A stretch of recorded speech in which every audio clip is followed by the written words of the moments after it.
Bu akamizlarni sal qolganda operatsiya qilib yuborishgan bo'lishardi. Bizning klinikada har xil usullarda, har xil metodda tekshirib ko'rdik. Ikki taraflama variketsiyali aniqlanmadi.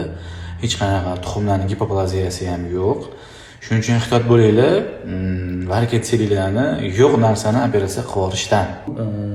Men Shavkat aka oldinlarga uchragandim, urologik muammo bo'lgani uchun.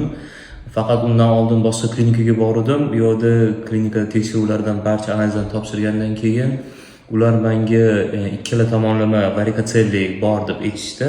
Operatsiya qilish kerak mikroskopik holatda. Faqat ularning puli juda qimmat bo'lgani uchun menga yana bir bor Shavkat akani oldiga Art Hospitalga keldim. Bu yerda barcha analizlarni boshqatdan o'tdik, har tomonlama tekshirdik va vaholanki hech qanaqa varikosellik menda chiqmadi. Shunga Art Hospitalga yana bir bor hammaga tavsiya qilaman, kelib boshqatdan qo'rqmasdan tekshiruvdan o'tishga. Rahmat.